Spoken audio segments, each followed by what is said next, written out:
Bapak Ibu dan Saudara semua, puji nama Tuhan. Shalom, selamat hari baru. Kiranya kabar baik menyertai Bapak Ibu dan Saudara semua dimanapun berada. Puji nama Tuhan, kita kembali Tuhan izinkan menikmati hari ini dengan segala anugerah, kebaikan, dan kemurahan. Sekalipun juga ada tantangan yang akan kita hadapi di hari ini, tapi percaya bahwa anugerah Tuhan cukup untuk kita hidup di hari ini. Bapak Ibu dan Saudara semua, kembali kita akan merenungkan firman Tuhan, masih memikirkan tentang kebangkitan Yesus Kristus. Kalau kita bicara tentang kebangkitan Yesus Kristus, maka salah satu teks yang banyak berbicara tentang kebenaran ini adalah 1 Korintus pasal yang ke-15. Bapak Ibu bisa membaca di dalam pasal ini bagaimana Rasul Paulus membicarakan, mempercakapkan, berargumentasi tentang kebangkitan Yesus Kristus. Dan salah satu pokok pikiran tentang kebangkitan Kristus adalah tentang sentralitas kebangkitan Kristus itu sendiri, atau betapa pentingnya kebangkitan Kristus itu di dalam iman kekristenan. Izinkan saya membacakan satu bagian firman Tuhan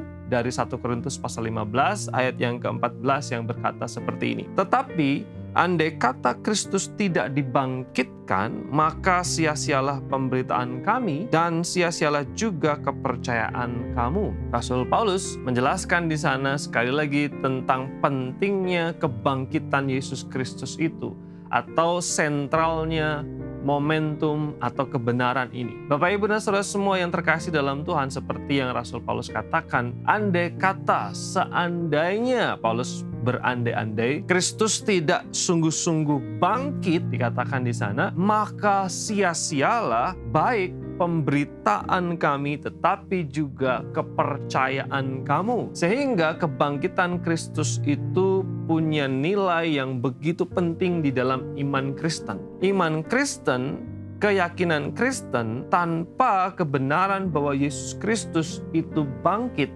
maka iman Kristen adalah iman yang sia-sia. Kekristenan akan runtuh, akan roboh, tidak ada gunanya, tidak ada faedahnya berita tentang Injil seandainya Yesus Kristus tidak benar-benar bangkit. Demikian juga sia-sia dan juga tidak ada faedahnya saya dan saudara semua percaya kepada Injil dan menjadi orang Kristen kalau Yesus tidak sungguh-sungguh bangkit. Kemudian Rasul Paulus menegaskan sebuah kebenaran, kesimpulan di dalam ayat yang ke-20 pasal yang ke-15. Dikatakan di sana, tetapi yang benar ialah bahwa Kristus telah dibangkitkan dari antara orang mati sebagai yang sulung dari orang-orang yang telah meninggal. Ayat 20 merupakan sebuah sintesa atau kesimpulan bahwa yang benar, yang sungguh-sungguh terjadi, sehingga andai kata tadi tidak pernah terjadi, karena yang benar adalah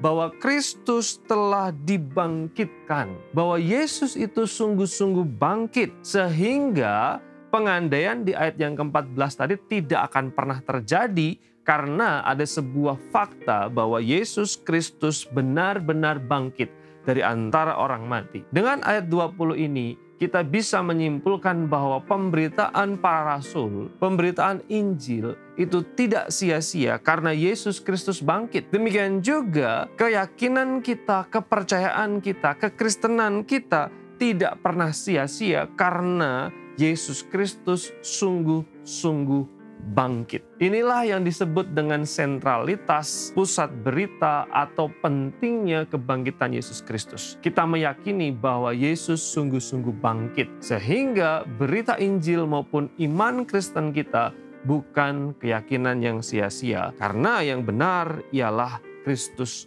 itu sungguh-sungguh bangkit. Biarlah firman ini mewarnai kehidupan kita serta keyakinan kita. Kita berharap, kita percaya kepada Tuhan yang hidup, bukan Tuhan yang mati. Mari kita berdoa. Bapa, kami bersyukur untuk anugerah yang Engkau berikan di hari yang baru ini. Terima kasih untuk sabda dan kebenaran-Mu. Doa kami untuk seluruh jemaat Tuhan, biarlah mereka terus terpelihara di dalam iman, di dalam kasih karunia, sehingga terus berakar, bertumbuh, dan berbuah di dalam Kristus. Dalam nama-Mu Tuhan, kami berdoa. Amin.